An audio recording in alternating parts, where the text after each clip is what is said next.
Welcome back to the Twin Times podcast, episode 19. Today, we have another special guest. Her name is Charlotte Young. She's a youth and disability advocate. We talked about some of the public speaking events she's done. She's spoken at the UN in New York and also around the National Youth Summit. And an award she was nominated for Young Australian of the Year.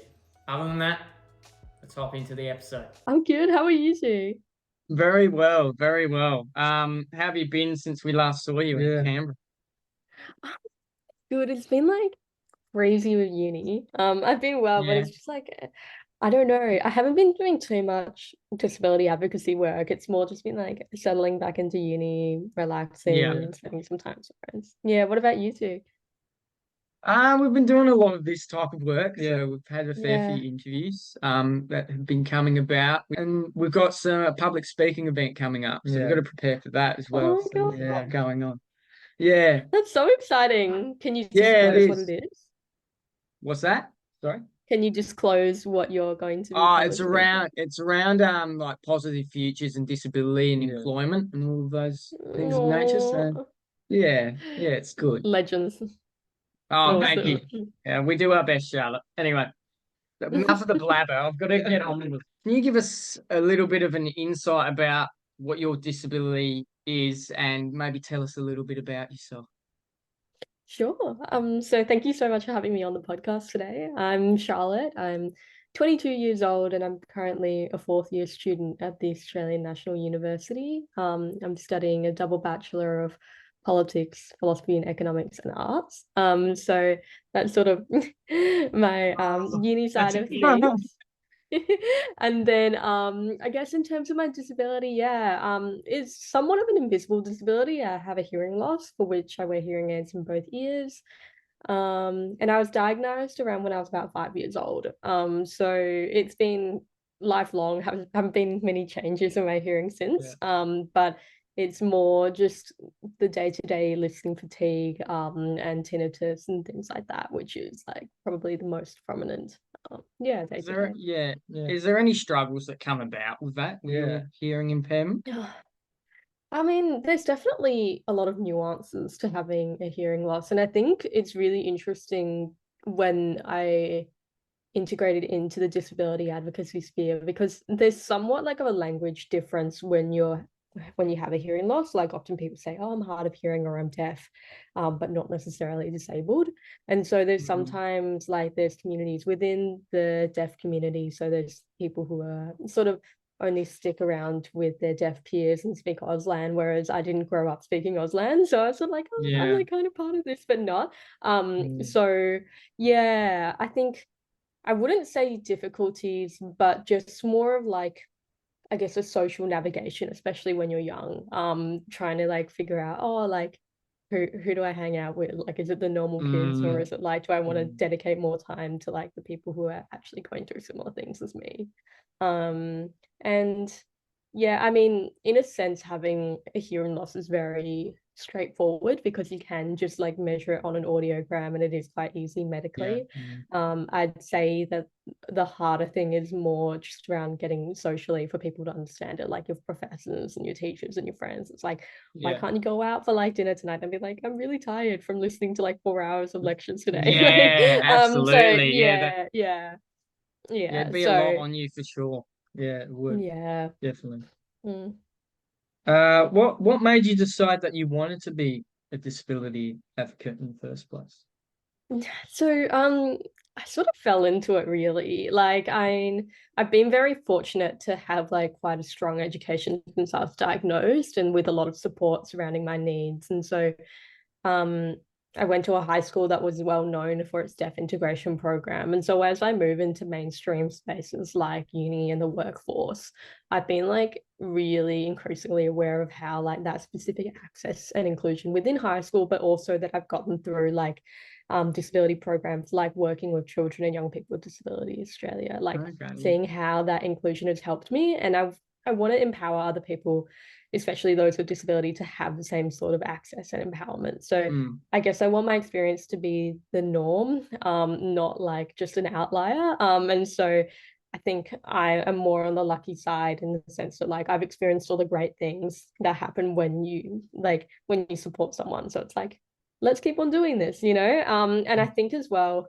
I sort of went into disability advocacy being like, like I was thinking about leadership when I was in high school, and then I sort of went to a disability training program run by YDAS. And I realized after that training program, I was like, there's no young people who are disability advocates at the time. Like this was probably about early 2020. And I was like, there's no Chloe Hayden. There wasn't really like a Grace Tame out there. Like I saw like Dylan Alcott, obviously, but there wasn't young people. And I was like, I guess I need to like I want my younger self to have like an advocate out there. So like I was like, okay, we'll give it a crack. We'll see. And the ball just kept on rolling. I think I ran into disability advocacy at a really exciting time. So yeah, that's sort of definitely the right time. Yeah, for definitely. sure. yeah. We've heard you speak at only one event. I was Yeah. about to say a number of events. It will be a number of events, I'm sure. Yeah, it's been absolutely great to be able to see you doing what you're doing. It's fantastic. Yeah. Being a disability advocate, would you like to see more people with disability in like high powered positions in government? Like obviously there's like for sure. a lot obviously there's not many. I don't know if there's a lot in terms of like higher power situations right now, but would that be like the goal? I mean, definitely. Yeah. I Yeah. mean, my vision is always to try and build like sustainable but intersectional representation of government and to the business world that represents the diversity of our communities. So, something that I really noticed when I was at the UN last year was how much it stuck out to me, like personally, that I saw like this is going to be bad, but I really can't remember the country. I want to say it's Germany, but they had a disability minister who was a woman who had a disability. And I was like, yeah, that should be that should be the norm. Yeah. And so I think, we expect like, a treasurer to have like experience in economics. We expect each leader to have at least specialties, but I think particularly for disability affairs, it's really important to have at least some sort of personal connection. And we love it when there's lived experience. I think as well, yeah, definitely. And I think, the public facing people are important, like the ministers, but I also would really like to see some more, I guess, pathways for people who are advisors to ministers, because, that's often where a lot of the decisions and quick thinking gets made. And there's often not pathways which are accessible for people with disability. Just look at like, I guess the workforce of how Australian Parliament works. Interns are expected to work like plus 8-hour days. And the nature of being in Parliament is not very like sensory friendly, I would say. Like there's always bells going off every 5 seconds. Absolutely. And so, my one, sorry to interrupt. My one no, and only experience with going into Parliament House was the bells going off as soon as we walked in. Yeah. I was like, it's like you were in school. Yeah, no, literally. Exactly. And I'm like, oh my God. So yeah, I think like definitely, yes, I want to see more people with disability with high power roles, but we need to sort of again always ask why. Like, why aren't people being able to get, is it because we're not giving scholarships to people who want to study politics, etc. Yeah, so definitely in government, but why not make it the rest of the workforce? Make it everywhere. Absolutely. Totally agree with that. We need it in like with the industry. We've been working in the film industry, like we're only just starting to have inclusivity being added to that. And it's going to be a long build up, probably take maybe 10 or so years, but I'm excited to see where it's going to head. Do you find it sometimes maybe difficult to share your story about your disability when being a disability advocate? I think for me, in a sense, somewhat. I mean, I think I take a different take on it in perhaps to some other disabled people who've had like poorer experiences throughout education and workforce. Yes.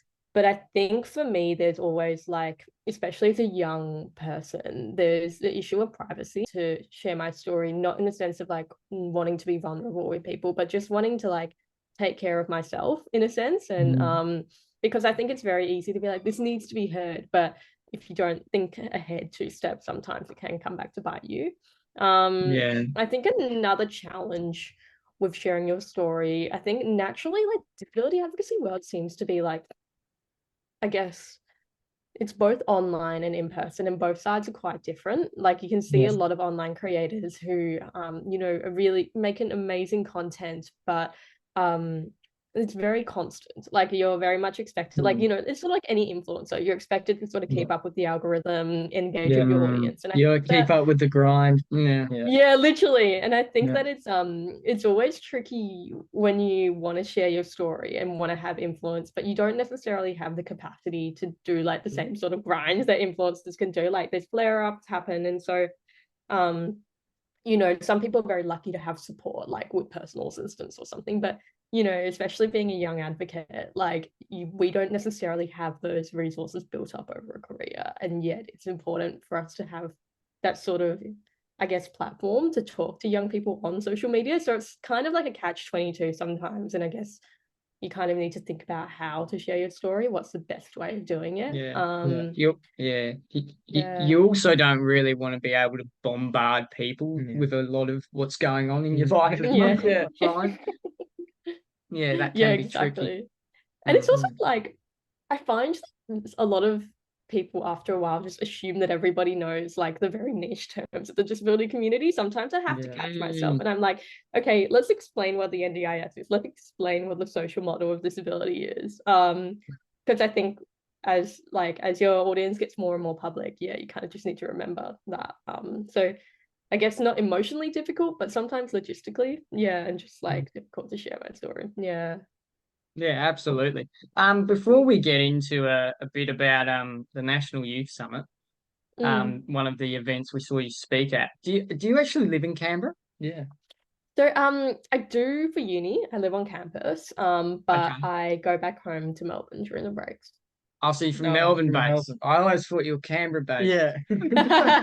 No, I'm a Melbourne based girl. I love my coffee and I love my black clothes. Right. Beautiful. It's a big sporting town, Melbourne. Do you follow sport at all or no? Oh, of course. How could I not? I love the Tigers in the AFL. Sorry, that's controversial. I love the Tigers. But I'm Essendon. Nice. Yeah. I mean, I never used to be a big sporting person. I mean, I'd watch the Australian Open, but now I've like ever since the Matildas have like gotten like that massive. I'm like, oh my God. And like I only found out later that their goalkeeper, Mackenzie Arnold, has a hearing loss. And I was like, I love them. Yeah, she does. That's brilliant. Well, that's a bit of a quick question. Could you see yourself living in Canberra? It's quite a quiet city. Like I know a lot of people that I've spoken to that have been there have always gone, "Oh, I love Canberra. It's just so quiet. There's no traffic. Great." Yeah.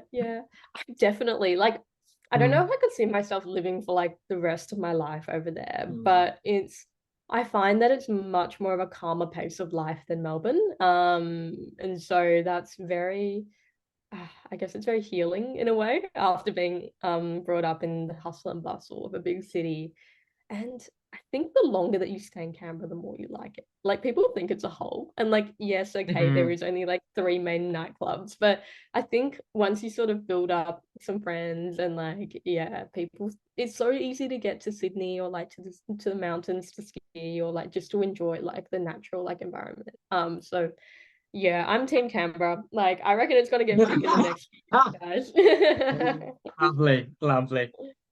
Could you please tell us a little bit about the National Youth Summit and, in a way, why this was created? So the National Youth Disability Summit is run by Children and Young People with Disabilities Australia, and I was very lucky to be part of it since the beginning. So I think that I started in 2019. I believe that was the first summit. And it basically, the premise is that it's designed for young people with disability by young people with disability. So we have a co-design team of, depending on each year, 15 to 25 young people with disability. And I guess there's so much benefit just in that already. Like when we're looking at like providing a pathway into stable employment or just the beginnings of your employment as a young person with disability. And it gets you into like the ecosystem of disability advocacy. So you start to like meet people who also have a disability, but you sort of understand the language and how to organize events. So that was really fantastic, just the process of it. But you know, the second part of the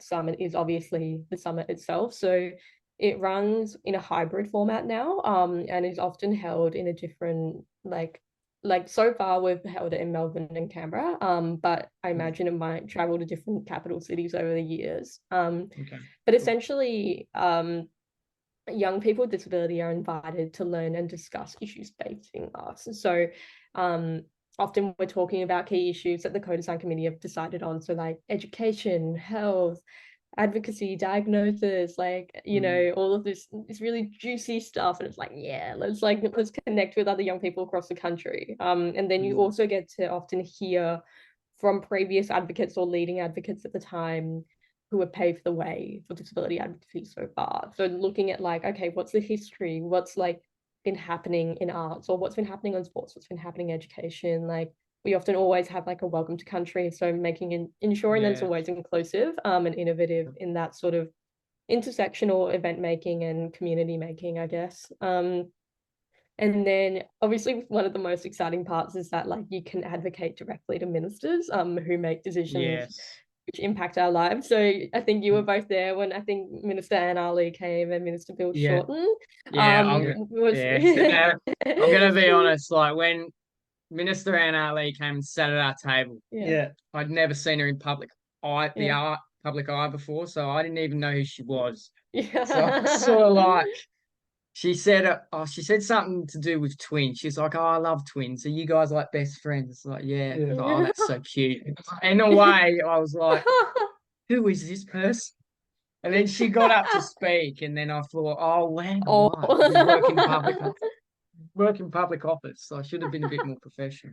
No, honest, but that's the great thing about it though, is that like I remember in our first year we did this thing where it was like blind speed dating, but it was like speed advocacy, and you didn't know who you were advocating to until they like told you at the end of the session, and you're like, oh my god, you're like the shadow minister for disability or something. But it's nice because they get an authentic like experience, I guess, of talking to people with disability. I mean, I think, you know, you can always say like things like I mean, I guess a lot of organizations try and be like, yeah, we have like disability community, it's great for young people, but I really do think that this is like incredible because it's free. Like we don't ask young people to pay. Like people often can get flown to Melbourne from across the country, and you know, we get to talk and just have times as well outside of the summit. So like, I mean, especially if you're in person during meal times, you can chat. Like I found that was a really lovely time. And you can just, I guess, collect experiences, especially if you're, I guess, an active advocate. You can take sort of quotes from people as they talk about things that you can use for your future policy advocacy. And as well, CIDA does that on a larger range as well. But I think as well, it's just making friends. Like, I don't know. I love having the idea of being able to make it's those small bits that count the most when you're at those events, like making friends, making new connections. Yeah. Exactly. You never know where it can lead as well. Exactly, it can lead to a podcast.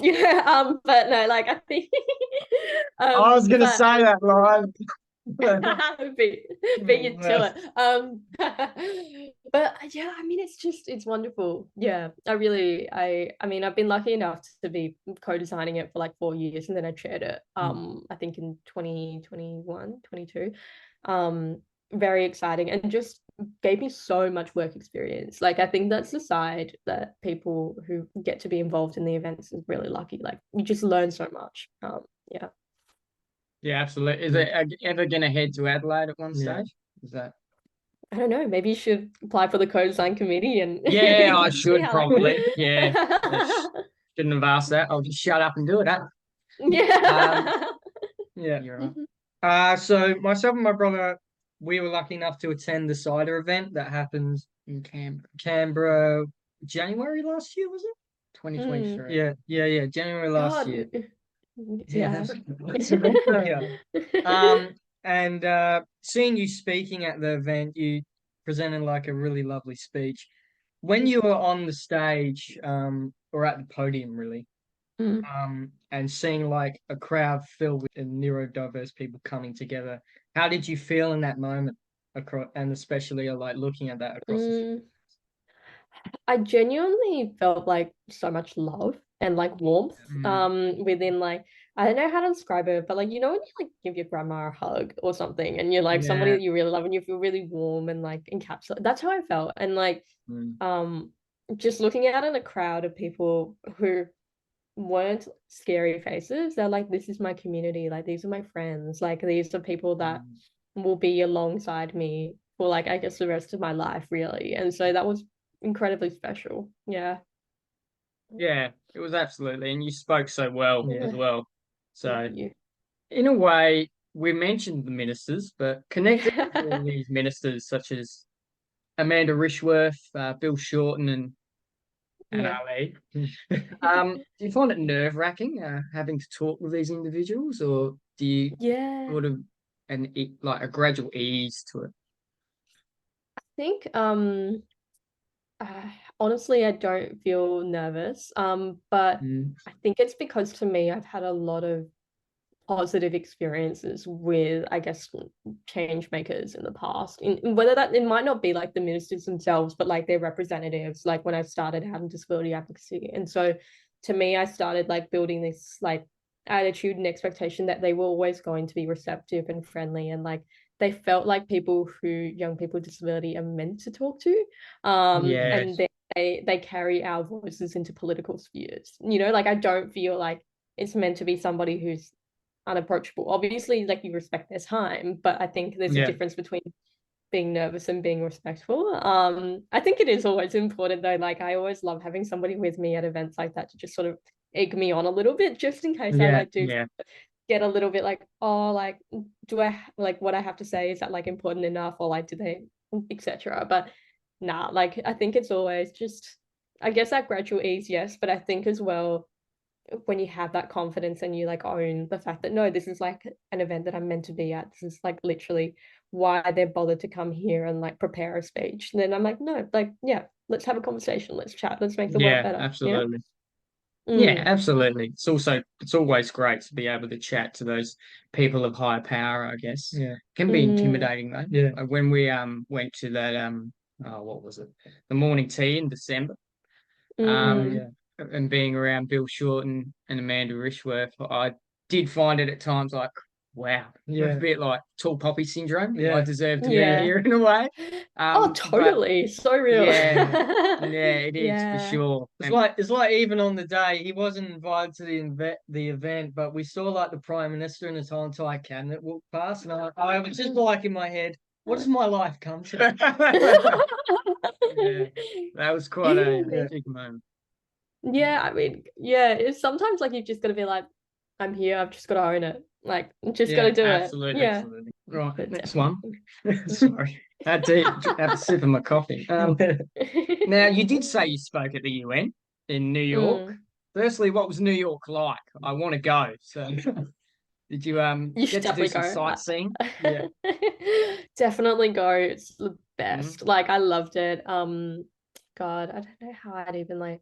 I mean, I really love art, and so I visited a lot of like museums and went to like see. I think it was Wicked on Broadway. New York's wonderful. Like it really is, and I found that I guess going into the culture of the US versus Australia, I find that they're very much.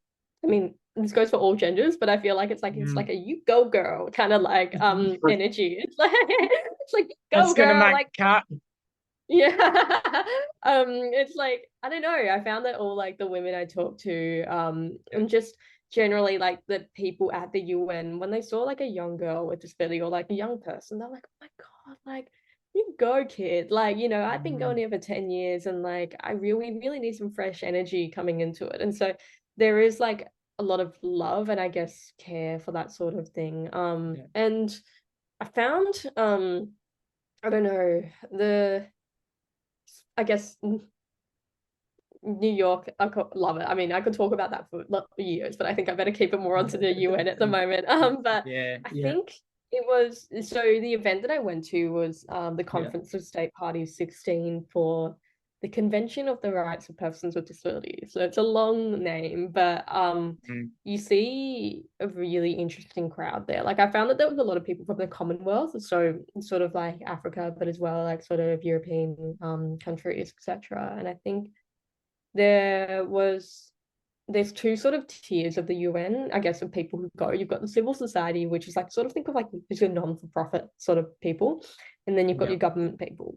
And that big fancy hall that everybody sees is like that technically is only meant to be for governments to like speak to each other and to give reports. But COSP is unique in the fact that every 2 or 3 government speeches they let a person from civil society speak, and so like we got to sit into like the big hall, but as well like hear people like crop up and speak. And so I knew about that opportunity at the beginning, and I was like, nah, like I'm just gonna enjoy my time there, meet people, and then see what happens. I was like, I'll leave the speaking for like people who are really like spend time researching, etc. And then I didn't realize, but the day before all of the government officials came, there was a whole conference meeting with the civil society.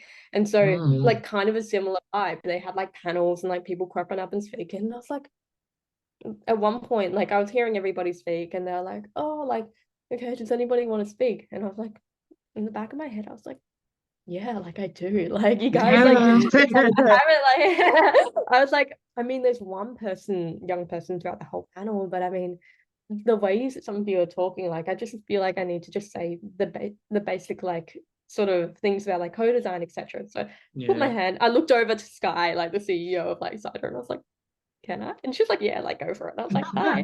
And then my mum was also there with me, and like I don't know, she was like posting some photos onto Instagram, and she was like didn't really know what was going on. And then she was like, oh my god, like, and then 2 minutes later you were like talking, and they were like, and so I just sort of felt like I needed to give an impromptu speech. It was 2 to 3 minutes, and I think it was all of these smaller experiences of speaking at the summit, speaking on like radio interviews about the summit, speaking to young people, and I was like, none of like the conversations that were happening in the civil society were talking about, like they were all talking about, yes, we need like inclusion and diversity within disability advocacy, but you weren't talking about how to do it. You were just saying we need to consider these people. And I was like, well, you don't just need to consider them like a box on like the checklist. I was like, you need to actively be talking to the people, like co-designing with them. This is what we did in Australia. It's worked really well. It's been really effective.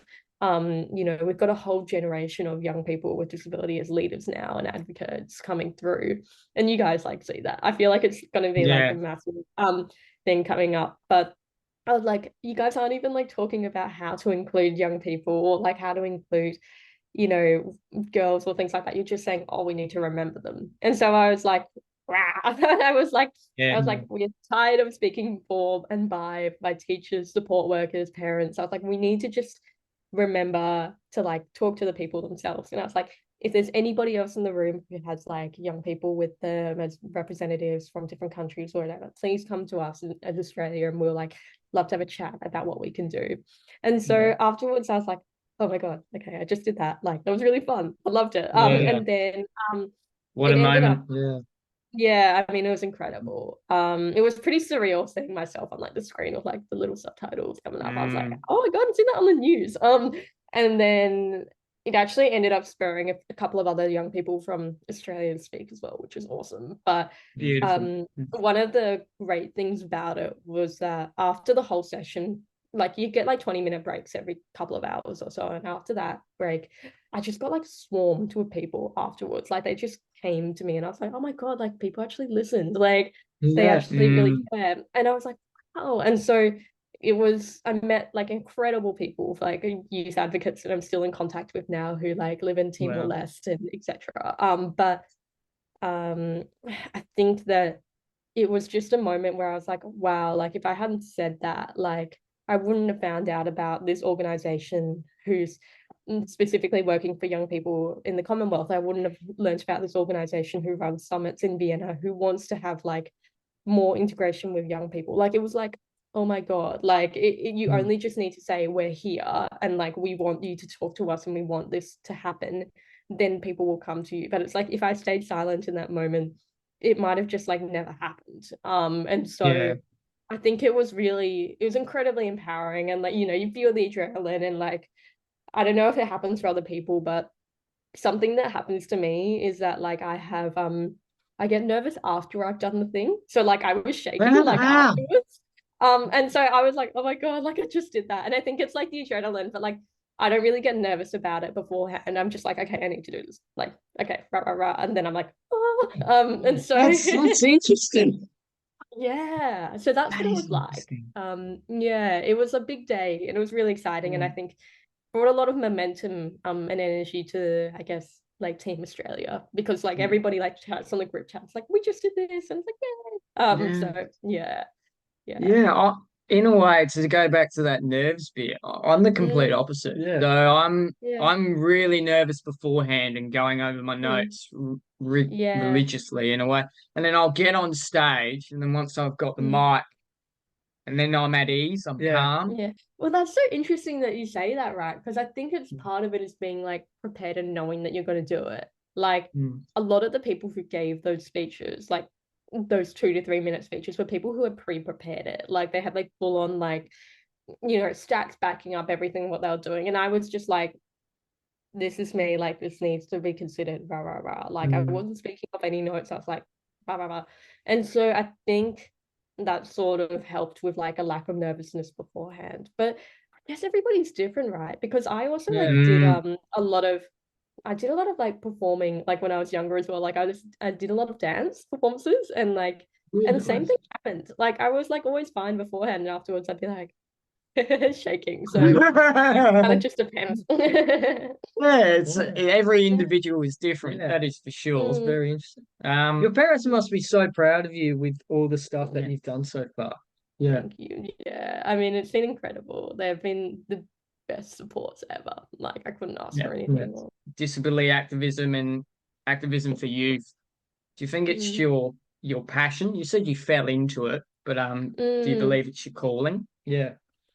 I mean, that's a really interesting question, right? I think that definitely advocacy, and I think now I'm starting to consider myself more as like a reformer in a sense of like disability and youth experiences. I think in a way, as I've mentioned earlier, like the advocacy side came naturally with my performance background with dance and public speaking, but I think I've always had like a passion to like help others and like I guess our world. Like that's why I study like my major in my arts degree is environmental studies. And it's like for me, it's like that's about climate change. I want to protect future generations. I want to protect like nature.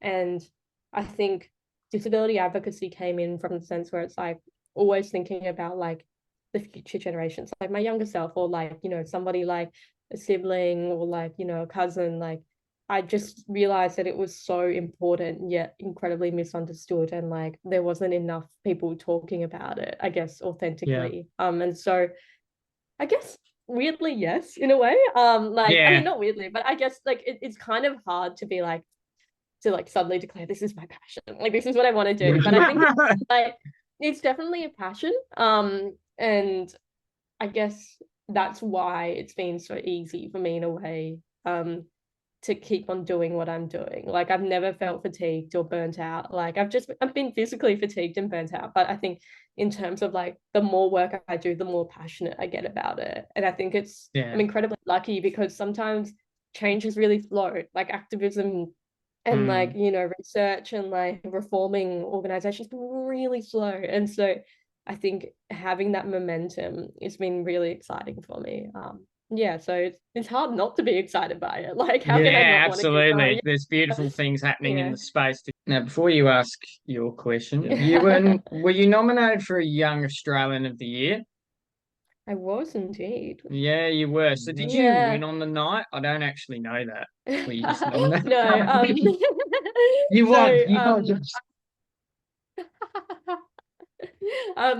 So I was nominated as like a Young Australian of the Year, like finalist for Victoria. So essentially each state and territory puts 4 candidates forward, and then there's like a winner from each state, and then that winner from the state goes to the national level. So I was like yeah, incredibly just humbled to be even nominated, and like be a finalist in Victoria, and I guess nationally as well, because I think to me, I was like surrounded by people who were like 28, 29 in my cohort. Oh, And I wow. was like, Okay, I yeah. was like 21, and I was like, oh my God, like I am too young to be here. I was like, I know Yeah. it's a Young Australian of the Year nomination, but I feel too young. Like, and so Yeah. like, yeah, it was a really surreal feeling. I think getting that nomination, I think definitely like there was obviously like a bit of imposter syndrome. So like the way that like being nominated for Young Australian of the Year, to my understanding, works is that you get nominated by a member of the public, and then you get an email and you're like, fill out your details, and then we'll find out. Then we'll take it, like we'll take that as like an official nomination, and then like the people behind the scenes choose who they want as finalists. And so there's actually a sense of agency there where you have to actively like fill in your details and submit it. Like it's very easy to be like, oh, like lovely, somebody nominated me, but I'm not going to fill out my details. Like I don't want to go further with that. And I No, think right. for me, that was one of the toughest parts of the nomination, because I was like, oh, like again, like as you kind of say, like tall poppy syndrome, but like imposter syndrome. I'm like, I'm so young. Like I like this was coming out of like the UN and like meeting all those amazing people and finding those projects. And I was like, I still have so much more to do. Like I want to do these projects. I want to feel like I've got a bit more like, I guess, meat behind it. And then like I'm happy to sort of like, if it happens, then of course, like I'm happy to go with it. But I guess what pushed me to the edge actually was just like, I was in bed and I was like, I'm just gonna submit it, and if I hate it in the morning, I'm just gonna email them and say no. But I think a lot of it, the thinking behind it was like the ideas of like being nominated in itself is like an incredibly empowering thing, not for myself but for the community as well, and also to support projects that will happen. So I was like, yes, it would be great to like do these projects and maybe get nominated later for them. But I was like, there's actually a more likelihood that those projects would get more like, I guess, attention and more legitimacy if I have this nomination behind me. And if that does happen. And so I was like, okay, so maybe I'll go through with that. And then yeah, I found out like I think I was at work or something one day and I got a call and I was like, and it was like from an unknown number, and I knew something was like, I knew it was sort of about that time. And so I like I'm just gonna go get a tea, and then like I picked up my friend, I was like, oh my God, like she's like, congratulations. Yeah. And so I was like, it's just the most surreal feeling, because it's like I don't know, it's incredibly empowering. Like it's like, oh wow, like people are really believing in me. Like, yeah, like somebody's actively been like, yeah, like let's do it. And I think for me, being a finalist was enough. I didn't necessarily really want to be a state finalist. Like I felt like there were more people who had, I guess, like non-for-profits or etc. that like needed that sort of platform. But I was like, I just really, it was very affirming to me, because I was like, it's starting on a national level, they're starting to recognize young people with disability as like making important change and like etc. And so attending the actual event was very fun. Like I don't know, like I guess like it's much of a celebration, got to dress up, and then I think it was incredibly heartwarming and exciting to be there. I think it was a lot of inspiration. Yeah, and hopefully one day you will win. Yeah. Get nominated again, I'm sure. Oh my God. We'll see. Thank you. That's very kind. It will happen. It will happen. It will. Believe. Being in the room on that night, anyone with an inspiring story that maybe changed your perspective on life, or maybe even your disability advocacy? Definitely. I think it's interesting being in that room, because obviously like you're the youngest. So there's 4 like groups. There's like Young Australian, Senior Australian, Local Hero, and Australian of the Year. And so I genuinely was amongst people who had like a lifetime of work being recognized. And I was like, wow, like I really felt like a spring chicken. I was like, there's like a woman, Froyeto OAM, I think, I hope I pronounced that correct, but she was a nominee for Senior Australian of the Year. And she was a piano teacher, but also a pioneer of music like therapy. So she like teaches music to neurodivergent children and in her home, and like she doesn't charge for the organization, like the lessons. But I think to me, meeting her and talking to her specifically, and I was like, she was like, oh, what were you nominated for? And I was like, oh, what did you do? And she was like, this. And then I was like, oh, I was actually nominated for like my work in disability advocacy. And she was like, that's really fantastic. Like, keep on going. Like, it's a long road. But, and I felt like I was looking at somebody who'd really paved the way because, nobody was talking about that, like, when she obviously started. Like, there was no Royal Commission. There was no, like, peak advocacy bodies actively always commentating on the news. And so I was like, wow, like, it's just incredibly grounding. And I think sometimes, especially young people, but I think in advocacy in general, we can get caught up that like what we're saying and what we're doing is like the most like groundbreaking thing that's ever happened. And like, we've sort of had to pull ourselves up by our bootstraps to do it. But I'm like, there are so many people who have actually enabled us and lifted us up and like opened those doors. So I was like, thank you for like being one of those people, basically. And then I think as well, I mean, there was an awesome, lovely firefighter who was nominated for Australian of the Year. His name was Michael. He exposes dangers to like a contamination. I think it's PFAS for firefighters, which is linked to cancer. And that was wonderful. I think it's nice. Like I think, especially in university, you only see like a certain type of like career, like a person on a career path, and especially ANU, I think it's like diplomat, bureaucrat, lawyer, like or like doctor. And so I think to see somebody who was like more service orientated was awesome. But I think what really struck me that night, I mean, Daphne was wonderful, but really, I mean, the winner of Young Australian, who was Bata, he really struck to me as like embodying an Australian spirit. Like, and I know your question was sort of about like my perspective on life and like disability, but I actually think it was more of an interesting reflection of Australia as a whole. Because I think seeing Bhatta, he was born and raised in like a Bhutanese refugee camp in Nepal. And then he came to Australia with his family. He became in high school, became a nurse, and then founded like organizations to help multicultural communities. And then on top of that, he did like elderly and emergency food relief during COVID-19 and like raised a lot of money actually for young people with disability support. And so I was like, wow, like there's just so many incredible people in Australia. And like, every year, I mean, I hear the organization saying, nominate somebody in your community, like really do it. And it's like, oh, there's plenty of people who are nominating it, but it's actually, Australians are incredibly humble. And so I feel that like a lot of us, like, especially, that moment where I was like, do I put my thing in? Do I not? Like, I think that's part of like the Australian culture, but I think it's so important. Yeah, now I'm like a massive advocate for like really just nominating people in your life, and I guess even if they don't go through it, it's almost the fact that like they've seen somebody who's cared about it. But yeah, I hope that makes sense. Like I guess to me it was more you've answered that. You've answered it beautiful. yeah, I guess it's just like it's so much more of a reflection.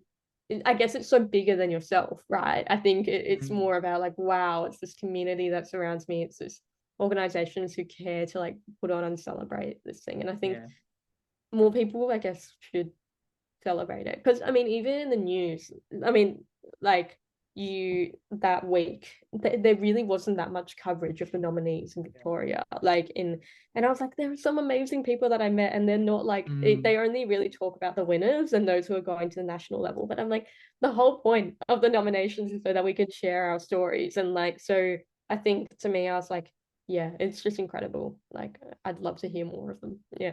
Final question, Charlotte. It's been an absolute privilege, and I feel like we've got to know you a bit better now. I've only seen you at a couple of events just briefly, so it's great to have been able to meet you properly now, even though it's over a screen. Likewise, thank you. Yeah, and I'm sure we'll cross paths again later down the track. But What advice would you give to your younger self? Like, for example, someone who you just starting out as an advocate, maybe. What would you say? Gosh. First of all, you go, girl. But like,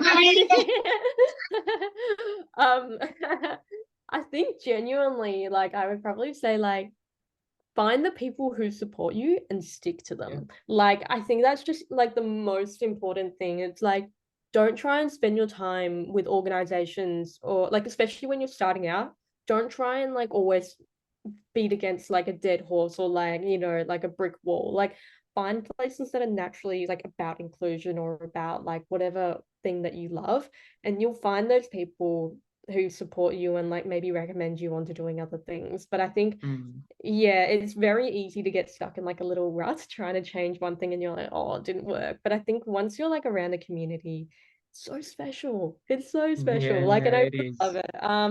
And so I think definitely finding those people and supporting them. And like, you know, I remember when I was younger and I was starting out, I was reading all of these like career tips, like, you know, how what to do to like build a career, like that like make a CV, find a mentor, like apply for jobs. And I was like, how do you even find a mentor? Like, I mean, really, like what do you do? And I was like, it's not about, I think that people don't actually really teach others about the process of, I guess, having a career and like finding a mentor. It's actually not about finding that one specific person. It's about finding those organizations, those communities. And if you find somebody cool, like, or if you go to an event and you see somebody cool, it's actually just backing yourself and being like, send that cold email, like go up to them and be like, hey, like, would you have a moment to have a coffee with me or something? Like, one of my most incredible experiences in my career has actually been just when I backed myself and I was like, this organization, Microsoft, looks really cool. They've got a chief accessibility officer. Wow, I've never really seen that before in tech. And so I was like, literally when I was in like New York, I was in my hotel room. I sent a LinkedIn message to her and I was like, hi, like, I'm Charlotte. I'm here for this. Like, I'm a representative of Australia. Would you like, I've got a hearing loss. Would you be interested in chatting? And I ended up like being like literally like a one-on-one meeting with the chief accessibility officer of Microsoft for like 45 minutes. And I was like, oh my God, like, you know what I mean? And it's like, it's honestly like, and obviously like that's a very extreme example, but it's really those doors that open if you ask. Like, and genuinely, like there are so many people who really want to keep passing it on. Yeah, so that's what I would say. Back yourself and find the people who support you. Absolutely. Cold call emails always work. Yeah, definitely. Leave with that. Thanks, Charlotte. It's been an absolute privilege. Thank you for coming on. Thank you so much for having me. It's been wonderful. No worries. Enjoy the rest of your day. Thank you. You go, girl. You too.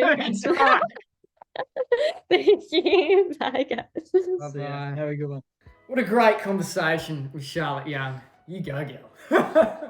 I'm never going to get over that. It was an absolute privilege having you on. I hope you enjoyed Charlotte. If you want to learn more about Charlotte Young and her work, the link to her website and her Instagram will be in the description. If you want to learn more about Twin Times and Charlie and I, the links to our Instagrams will be in the description as well. If you're on Spotify, if you could give us a rating out of 5 stars and a follow, that'd be great. And if you're on YouTube, like and subscribe. It really helps us out. Other than that, this has been the Twin Times podcast. We wish you nothing but peace and love throughout the rest of the week. And we'll see you in the next one.